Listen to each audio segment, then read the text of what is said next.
ഞാൻ സ്വർണ്ണ കൊള്ളക്കാരനാണ്, ഞാൻ അനധികൃതമായി എന്തോ സ്വത്തൊക്കെ സമ്പാദിച്ചു വെച്ചിരിക്കുന്നു എന്നുള്ളതാണ്. പേരിൽ ഈ ഭൂമി മലയാളത്തിൽ 1 സെന്റ് ഭൂമി വാങ്ങാൻ ഭാഗ്യം ലഭിച്ചു ഇതുവരെ ഈ നിമിഷം ഇവിടെ നിൽക്കുന്നതുവരെ 1 സെന്റ് ഭൂമി വാങ്ങാൻ ഭാഗ്യം ലഭിച്ചിട്ടില്ലാത്ത ഒരാളാണ് ഞാൻ. വലിയ മണിമാളിക ഞാൻ പണിഞ്ഞിരിക്കുന്നു. ആ മണിമാളികയുടെ പാല് കാച്ചിന് ഉണ്ണികൃഷ്ണൻ പോയിട്ട് വന്നു. ഇതാണ് ആക്ഷേപം. ബഹുമാനപ്പെട്ട പ്രതിപക്ഷ നേതാവ് മനസ്സിലാക്കേണ്ടത്, ഞാൻ നിൽക്കുന്ന പാർട്ടി, ഞാനിപ്പോൾ പ്രവർത്തിക്കുന്ന പാർട്ടി കോൺഗ്രസ് അല്ല. ബഹുമാനപ്പെട്ട പ്രതിപക്ഷ നേതാവിൻ്റെ സമ്പാദ്യവും വെളിപ്പെടുത്തട്ടെ. ഞാനാണോ കോടീശ്വരൻ, പുള്ളിയാണോ കോടീശ്വരൻ എന്ന് മനസ്സിലാക്കാം. ഇപ്പോൾ വന്നിരിക്കുന്ന ആക്ഷേപം എന്താ? 2019 സ്വർണ്ണക്കൊള്ളയ്ക്ക് 24-25 കാലഘട്ടത്തിലെ ദേവസ്വം ബോർഡ് പ്രസിഡന്റ് സമാധാനം പറയണം. പറയട്ടെ, ഞാൻ പറഞ്ഞു തീർന്നോട്ടേ സഹോദരി. സമാധാനം പറയണമെന്നുള്ളതാണ്. അപ്പോൾ അത് വിചിത്രമായൊരു വാദമല്ലേ? ഞാൻ സ്വർണ്ണ കള്ളനാണ്, സ്വർണ്ണ കൊള്ളക്കാരനാണ് എന്നാണ് പറയുന്നത്. അപ്പോൾ സത്യത്തിൽ പിന്നെ വന്ന മാധ്യമങ്ങളിൽ വന്നിരിക്കുന്ന മാധ്യമങ്ങളിൽ ഞാൻ പറയുന്നത്, മുഖ്യധാര മാധ്യമങ്ങളൊന്നും വന്നിട്ടില്ല. ഞാൻ സ്വർണ്ണ കൊള്ളക്കാരനാണ്, ഞാൻ അനധികൃതമായി എന്തോ സ്വത്തൊക്കെ സമ്പാദിച്ചു വെച്ചിരിക്കുന്നു എന്നുള്ളതാണ്. ഞാൻ പറയുന്നത്, ഒരു 10 രൂപ വിവരാവകാശ പ്രകാരം ചോദിച്ചാൽ തീരാവുന്ന പ്രശ്നമല്ലേ ഉള്ളൂ. ഒരു 10 രൂപ, എനിക്കെത്ര സ്വത്തുണ്ട്, എൻ്റെ ബാങ്കിൽ എത്ര അക്കൗണ്ടുണ്ട്, 10 രൂപ വിവരാവകാശം ചോദിച്ചാൽ തീരാവുന്ന പ്രശ്നമേ ഉള്ളൂ. ഞാൻ ഒരു 30 ദിവസം ക്ഷമിച്ചാൽ മതി. ഞാൻ തന്നെ പറയാം, ഇപ്പോൾ ക്ഷമിക്കേണ്ട, ഞാൻ തന്നെ പറയാം. എൻ്റെ പേരിൽ ഈ ഭൂമി മലയാളത്തിൽ 1 സെന്റ് ഭൂമി വാങ്ങാൻ ഭാഗ്യം ലഭിച്ചു ഇതുവരെ ഈ നിമിഷം ഇവിടെ നിൽക്കുന്നതുവരെ 1 സെന്റ് ഭൂമി വാങ്ങാൻ ഭാഗ്യം ലഭിച്ചിട്ടില്ലാത്ത ഒരാളാണ് ഞാൻ. എൻ്റെ പേരിൽ 3 അക്കൗണ്ടുകളുണ്ട്. ഒന്ന്, കഴിഞ്ഞ 10-15 വർഷക്കാലമായി SBIയിലെ ആൽത്തറ ബ്രാഞ്ചിലുള്ള അക്കൗണ്ട്. നിങ്ങൾക്ക് പരിശോധിക്കാം, കേവലം 2000 രൂപയിൽ താഴെയാണ് അതിൻ്റെ ബാലൻസ്. രണ്ടാമത്തെ അക്കൗണ്ട്, ഞാൻ 2021 നെടുമങ്ങാട് നിയോജകമണ്ഡലത്തിൽ മത്സരിക്കുമ്പോൾ ഇലക്ഷൻ പ്രൊസീജിയർ പാലിക്കാൻ വേണ്ടി എടുത്ത അക്കൗണ്ടാണ്. ഏണിക്കരയിൽ SBI അക്കൗണ്ട്. അതിനുശേഷം ട്രാൻസാക്ഷൻ നടന്നിട്ടില്ല. അതിലൊരു 1000 രൂപ ചിലപ്പോൾ വരുമായിരിക്കും. പിന്നെ എൻ്റെ അക്കൗണ്ട് ദേവസ്വം ബോർഡ് പ്രസിഡൻ്റായതിനു ശേഷം നന്ദൻകോട് ധനലക്ഷ്മി ബ്രാഞ്ചിലാണ്. എൻ്റെ ടിയുമായി ബന്ധപ്പെട്ട കാര്യങ്ങൾ. അതിലൊരു 85,000 രൂപ കാണുമായിരിക്കും. എനിക്കൊരു TVS ജൂപ്പിറ്റർ വണ്ടിയുണ്ട്, ബൈക്ക്. എല്ലാം കൂടി എടുക്കുമ്പോൾ ഒരു 2.5 ലക്ഷം രൂപയ്ക്ക് താഴെയാണ് എൻ്റെ ആസ്തി. നിങ്ങൾക്ക് പരിശോധിക്കാം. പിന്നെ വരുന്നത് എന്താ? വലിയ മണിമാളിക ഞാൻ പണിഞ്ഞിരിക്കുന്നു. ആ മണിമാളികയുടെ പാല് കാച്ചിന് ഉണ്ണികൃഷ്ണൻ പോയിട്ട് വന്നു. ഇതാണ് ആക്ഷേപം. ഞാൻ നിൽക്കുന്നത്, ഇപ്പോൾ പ്രതിപക്ഷ നേതാവൊക്കെ പറയുന്നത് അതാണ്. ബഹുമാനപ്പെട്ട പ്രതിപക്ഷ നേതാവ് മനസ്സിലാക്കേണ്ടത്, ഞാൻ നിൽക്കുന്ന പാർട്ടി, ഞാനിപ്പോൾ പ്രവർത്തിക്കുന്ന പാർട്ടി കോൺഗ്രസ് അല്ല. ഞാനിപ്പോൾ പ്രവർത്തിക്കുന്ന പാർട്ടി കമ്മ്യൂണിസ്റ്റ് പാർട്ടിയാണ്. കമ്മ്യൂണിസ്റ്റ് പാർട്ടിയിൽ ഒരാൾ പ്രവർത്തിക്കുമ്പോൾ ചില ചട്ടങ്ങളുണ്ട്. ഒരു വീട് എങ്ങനെ വയ്ക്കുന്നു, ഒരു വസ്തു എങ്ങനെ വാങ്ങുന്നു, അതൊക്കെ പാർട്ടി അറിയിക്കണം. ഞാൻ കൃത്യമായി ഈ പാർട്ടി അക്കാര്യങ്ങൾ അറിയിച്ചിട്ടുണ്ട്.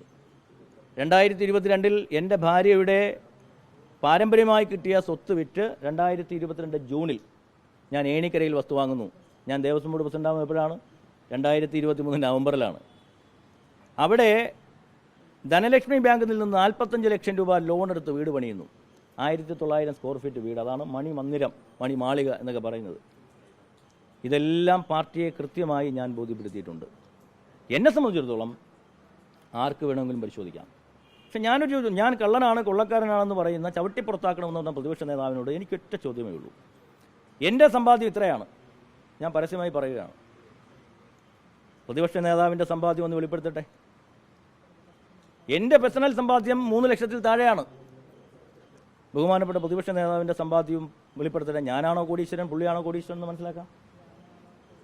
അപ്പം ഞാൻ ഈ പറയുന്നത്, ഞാനാരും ഇതൊക്കെ രാഷ്ട്രീയമാണ്, ഞാനിതിൻ്റെ രാഷ്ട്രീയമായിട്ടാണ് കാണുന്നത്. 2019 നടന്ന സ്വർണ്ണക്കൊള്ളയ്ക്ക് ഇപ്പോഴത്തെ ദേവസ്വം ബോർഡും ഇപ്പോഴത്തെ ദേവസ്വം വകുപ്പ് മന്ത്രിയും രാജിവെക്കണമെന്ന് പറയുന്നത് വിചിത്രവാദമല്ലേ? പാകപ്പിഴകൾ ഉണ്ടായിട്ടുണ്ട്, അത് സമ്മതിക്കുകയും ചെയ്യുന്നു, ഇല്ലെന്ന് പറയുന്നില്ല. പക്ഷേ ഒരു അഴിമതിക്ക് ഒറ്റയടിക്ക് ഞങ്ങൾ ഉത്തരവാദികളെന്ന് പറയുന്നതിലൊരു വിചിത്രമായ വാദമില്ലേ? അതൊക്കെ രാഷ്ട്രീയമാണ്. ആ രാഷ്ട്രീയത്തെ ഞങ്ങൾ അങ്ങനെ തന്നെ കാണും. പറഞ്ഞോളൂ.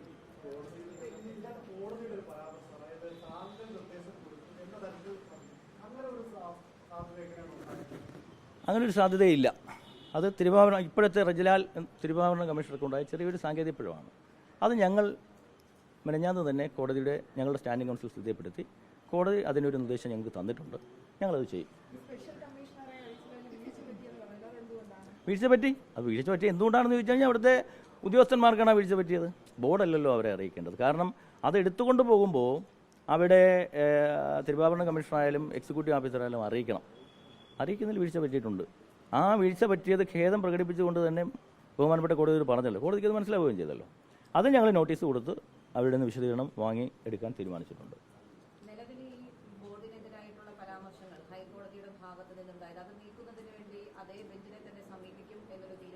അതെല്ലാം ഞങ്ങൾ സമീപിച്ചു. അതിന് കോടതി ഞങ്ങൾക്ക് അതിൻ്റേതായ ചില നിർദ്ദേശങ്ങൾ തന്നിട്ടുണ്ട്. അതനുസരിച്ച് അതൊക്കെ ഞങ്ങൾക്ക് അതനുസരിച്ച് ഞങ്ങൾ അത് കോടതിയുടെ നിർദ്ദേശം അനുസരിച്ച് ഞങ്ങൾ പ്രവർത്തിക്കും. ആരെ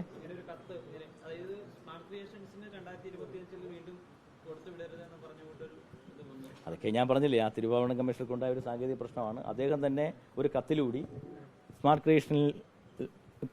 ക്രിയേഷനോട് ഉണ്ണികൃഷ്ണൻ പോറ്റിയോട് സംശയം ചോദിച്ച് കത്തിലൂടി മറുപടി ഞങ്ങൾക്ക് കിട്ടിയിട്ടുമുണ്ട്. അതിലൊന്നും ഞങ്ങൾക്ക് അതൊരു ഞങ്ങൾ ദേവസ്വം ബോർഡ് അതിലൊന്നും ഇടപെട്ടിട്ടില്ല. ഒരു കാര്യം ഞാൻ പറയാം, ഈ ഉണ്ണികൃഷ്ണൻ പോറ്റിയുടെയോ മുരാരിയുടെയോ അവർക്ക് അമിതമായ ലാഭം ഉണ്ടാക്കി കൊടുക്കുന്നതിന് വേണ്ടിയിട്ടുള്ള ഒരു പ്രവൃത്തിയും ഈ 4 ഉത്തരവ്, ബോർഡ് ഇറക്കിയ 4 ഉത്തരവ്, ഈ 4 ഉത്തരവിലും ഉണ്ണികൃഷ്ണൻ പോറ്റിയെയോ മുരാരി ബാബുവിനെയോ സഹായിക്കുന്ന തരത്തിലുള്ള ഒരു വാക്യമോ വാചകമോ അതിൽ ഉണ്ടായിട്ടില്ല എന്നുള്ളത് പരമമായ സത്യമാണ്. ഞങ്ങളോട് ചോദിച്ചിട്ടില്ല ഇതുവരെ. ചോദിച്ചാൽ കൊടുക്കാൻ ഞങ്ങൾക്ക് ബാധ്യതയുണ്ടല്ലോ, ഉറപ്പായിട്ട് ഞങ്ങൾ കൊടുക്കും. ഞങ്ങൾ സഹകരിക്കുകയും ചെയ്യും. 99 കാലഘട്ടത്തിലെ രേഖകൾ നമുക്കറിയാമല്ലോ. ഒരു കാലഘട്ടത്തിൽ ഇവിടെ ഉണ്ടായിരുന്ന സ്ഥിതിഗതികളെക്കുറിച്ചൊക്കെ അറിയാമല്ലോ. അപ്പോൾ അത് മരാമത്താണോ എക്സിക്യൂട്ടീവ് ഓഫീസാണോ എന്നുള്ളൊരു കൺഫ്യൂഷനുണ്ട്. പക്ഷേ അന്നത്തെ രേഖകൾ കൊടുക്കണം എന്ന് പറഞ്ഞിട്ട് SIT ആവശ്യപ്പെട്ടിട്ടുണ്ട്. പരമാവധി കുറേ രേഖകൾ കിട്ടിയിട്ടുണ്ട്. ഇനി ഒരു 2 ദിവസത്തിനുള്ളിൽ പരമാവധി രേഖകൾ സംഘടിപ്പിച്ച് കൊടുക്കുവാനുള്ള ആത്മാർത്ഥമായൊരു പരിശ്രമമാണ് ഇപ്പോൾ നടത്തിക്കൊണ്ടിരിക്കുന്നത്. കൂടുതൽ വാർത്തകളും വിശേഷങ്ങളും നിങ്ങൾക്ക് ലഭിക്കാൻ കേരളീയം ന്യൂസ് സബ്സ്ക്രൈബ് ചെയ്യുക. കൂടെ ബെൽ ബട്ടണും അമർത്തുക.